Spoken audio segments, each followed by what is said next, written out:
Why do you think it's important to be a free thinker?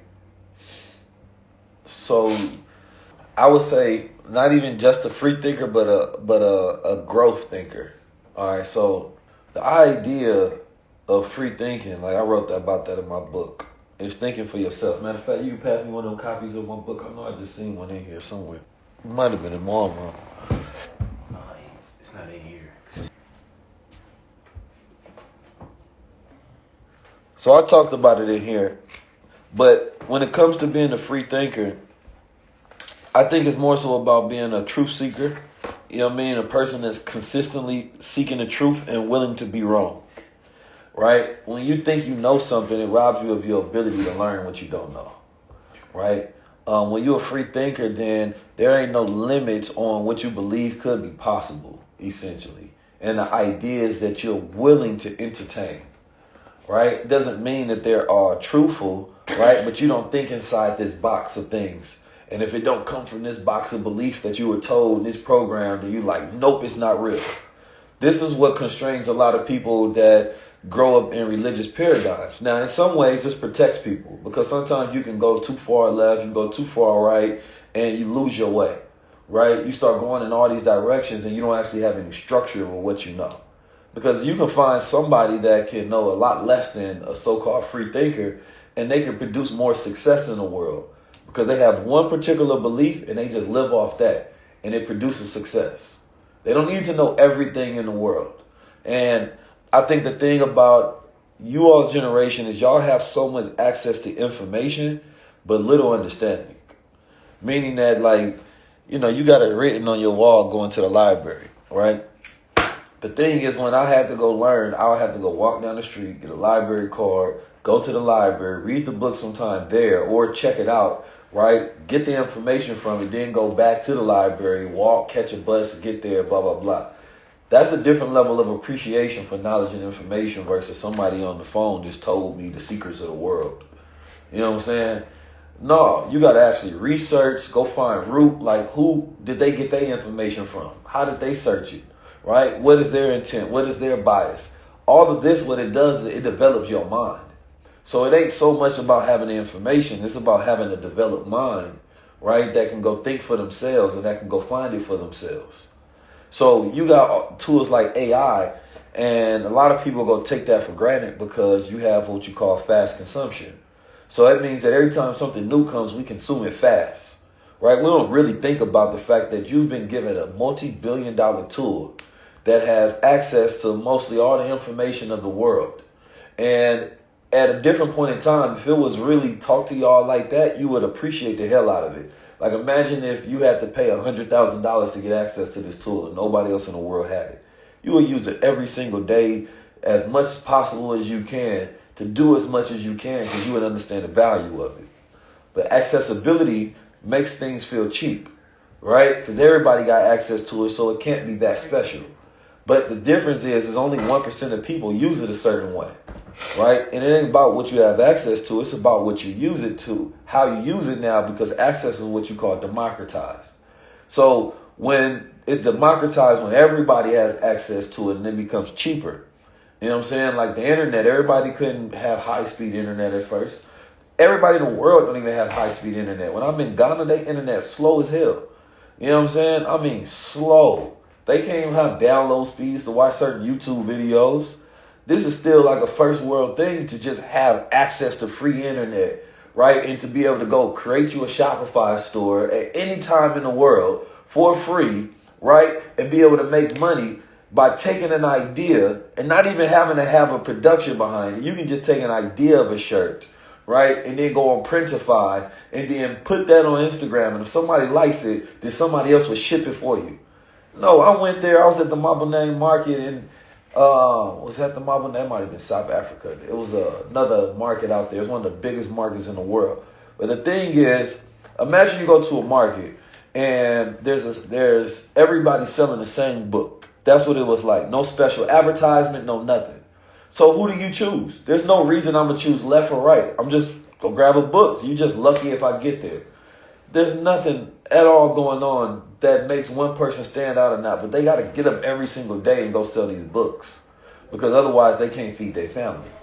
So when an immigrant comes over here in America and they like, I can open up a store, I can get a loan, I can get credit, I can start a Shopify store, I can hustle like this. They take that same hustle mentality that they have to get up every single day in the market and sell the same thing that their neighbor is selling. They bring that to America and they hustle like their life depends on it. And then they outwork Americans. You know what I'm saying? Because they understand the value of the free market, right? They understand the value of this capitalist market to where they can engage in it daily and sell stuff and make money. Because they realize, like, I can't do this where I'm from. So they're grateful, and that gratefulness enhances your opportunity. So the problem with a lot of American children is just you privileged. Privileged as hell and don't even realize it. That's the worst part. When you privileged and don't know you privileged, you spoiled. And once food is spoiled, you won't eat it. Because it's past its prime. It's too good. It went way past the expiration date. No, you want to be in your prime. When you're in your prime, you're grateful for everything. You stand ripe. You know what I mean? Your opportunities in front of you. You see it, you appreciate it, and you use it. You take information and you don't just hoard it to say, I know something. You say, I can do something, right? So you have to go from just saying, you know, who you are in your head to what you're doing in reality. So there's a psychological problem that exists today with young boys and girls. And what happens is that you live in your head more than the real world, right? So the psychological issue that happens is you think about your potential more than you actually go do it in real life. And when you in your mind and imagination, just feeling like you can do something becomes more important than actually doing it, right? And you might listen to people, but you don't actually take the advice because you think you're right already, right? And when it comes to the world, you may think about the world where the world is too tough. You know what I mean? And you can always resort back to your mom or your father. So that crutch keeps you always going back because you feel like you can always fall backwards onto that. So it's this psychological womb that you stay in and never truly leave because you don't feel like you're prepared for the world. So that's why they say you're not supposed to protect a boy, right? Or a girl. You're supposed to prepare them. You prepare them for the world. So the Native Americans, what they would do is they would take children out to the woods for 3 days, and you got to go in there and fend for yourself. You got to go hunt for yourself, create your own shelter, and protect yourself. What this does is psychologically breaks you out this bubble so that you know you prepared for the world. So you feel like, oh, I can depend on myself. I can do this on my own, right? So when things feel hard, you don't stop. You keep moving forward. That changes your mentality. So everything you begin, you finish. That's a real man's mentality. You don't become a man until you develop your mind. You don't become a man at a certain age. That don't mean nothing. You know what I'm saying? That don't mean nothing at all. But when you have the ability to manage your mind, you at that man age. Manage, right? That means in business terms, it means to administer your activities to get to set obligation and goals. Meaning that you can set a goal and you can actually complete it every single time. No procrastination. Procrastination is a disease that we inherit from our ancestors. Every time they said, I'll do it later. They put that in our DNA. And then later becomes never, and so then it becomes nothing. So you have to learn how to use your imagination, have a fixed goal, constantly learn, which means you constantly grow, right? So that means you're constantly evolving over time. You got a question? So I thought I seen your eyebrows furrowing. Do you believe in personality over profession? Personality over profession? Yeah. Explain that. Like, you believe your personality can take you further than your profession in life? I would say your character. Your character is what people remember. Personalities, everybody got personalities. You know what I mean? It's the way you sing. But your character is your reputation. That's who you are. Your character can take you way farther because it becomes who you know. People don't just like people's personality. They like people's character. You know what I mean? When they feel like, oh, this is a solid person. You shut that door. But you know, a lot of people, make a lot of money off of their personality. Yeah. But it's your character that keep you in the game. Your personality can get you in the door. You feel me? But if a person got bad character, they'll get kicked out. You feel me? So the thing about I would even say that social media is there are a lot of personalities that's devoid of a lot of true character, right? But once you get into different circles, they don't give a damn about your personality. They looking at your character. What type of person is this? Because at some point in time, somebody else has to vouch for you. And they don't vouch for your personality. They vouch for your character. You feel me? But you want to be a communicator. Yes, you want to have a live personality that people like being around. But that personality shouldn't just be something that you put on as a mask for the public. It should be something that is exuded because this is your true self. Like, be yourself. But because we have so many people that's doing it for the gram, doing it for the talk, doing it for the tube, you know what I'm saying, is that a lot of people don't even know if people like them for real. They just know you like their profile picture. Like, girls be utilizing all these filters. He don't like you, he like your profile picture. You know what I'm saying? He like the picture that you show, the filters that you put up. And then that creates insecurity in real life. Because they're like, oh man, when they see me, they not go, do I look the same? You know you don't look the same. You know you don't look the same. Stop asking me that. And then people be interested on social media in real life, they be boring. You feel me? So there's a disconnect there. So it say I got a lyric in the song, you can fake it till you make it, but if you never make it, you just fake it. Just fake it. Straight up and down. How do you know if you make it? Well, what is success is the question. Because I don't even think it's more so about make it, it's about making it. Right? Because when something is working, it's in operation. It's always working, right? It's expending energy, and that energy is productive. So as long as your life is productive, I think you're making it. You know what I'm saying? Meaning that as long as you're growing. Like, the way you can easily measure that is look at where you were last year. Right?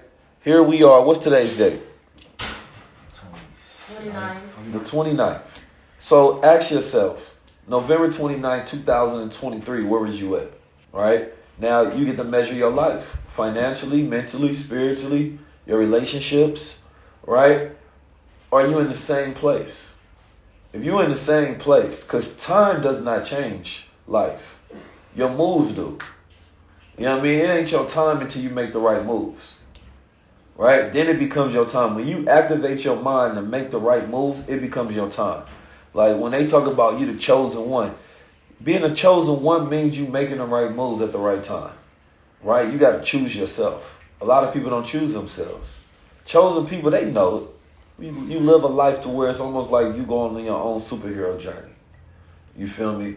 So for me, making it is this idea, or I've made it. You're saying that I've completed a series of successful goals that have accumulated enough, right, to where I have time that I feel wealthy enough as an asset to say, you know what? The experience, the exposure, the education, the execution, right? Your economy has all grown. Those are the E's. You feel me? So I don't think this idea of making it makes some people depressed because then they don't know what to do next. You get lost. There's people who make it millions and they like, damn, what should I do? And then they realize like you made a lot of money, but you didn't become much. Right? And then that's why there's different people. Some people want what people have.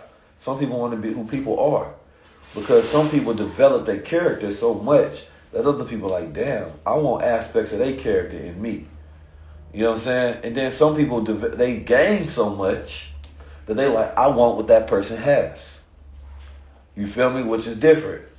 And then some people, they can gain a lot and become a lot. To me, that's the true success. Ambition and aspiration. Aspiration about what you're becoming. Ambition about what you're gaining. So you have to have both. Because there's a lot of men out here that only gained a lot. And that's why they complain about women, because women only like them for what they have and not who they are. But they haven't been developing who they are. So now how you mad that women only want you for what you have? And you ain't never become much. You want to be judged because you a certain height, or you got a certain car, you make a certain amount of money. Nobody care about that shit. So what? A kid can go flip a cryptocurrency and get that. Money don't mean nothing the same way it used to. I'm talking about a little kid can go on a crypto site and get lucky and get the same amount of money as a grown man. So you telling me you want to be judged by your money? When money don't even mean the same thing anymore? This is people who operating on what we call outdated models. It's like you got an old iPhone here, right? This is an outdated model. This is how some of these cats is. They a whole outdated ass model. You know what I'm saying? Ain't got no upgrades going on. No, man, I'm going to always stay with the latest upgraded model. Why you keep giving Apple all this money? Listen, because Apple keep giving me all this money. You know what I'm saying? You feel me? I got to stay updated to the current time and technology. That's it. Now, I didn't buy their latest phone because I don't feel like the update was enough. What they did was a software update. So I want to go through, in life, I go through physical updates and software, meaning that the software is just spiritual, it's the stuff you learn. It's the consciousness, it's the metaphysics. But then I go through physical, as you can see. You know what I'm saying? I'm out here looking like Creed, Michael J. White. I can play the next Spawn right now. I can play Hannibal Barker. You know what I'm saying? I'm ready to go. I might go try out for the next James Bond. I'm in peak shape right now. You got to go through the physical updates and the software updates. Okay, come on. More questions from Gen Z. I like this. We have to make this a series.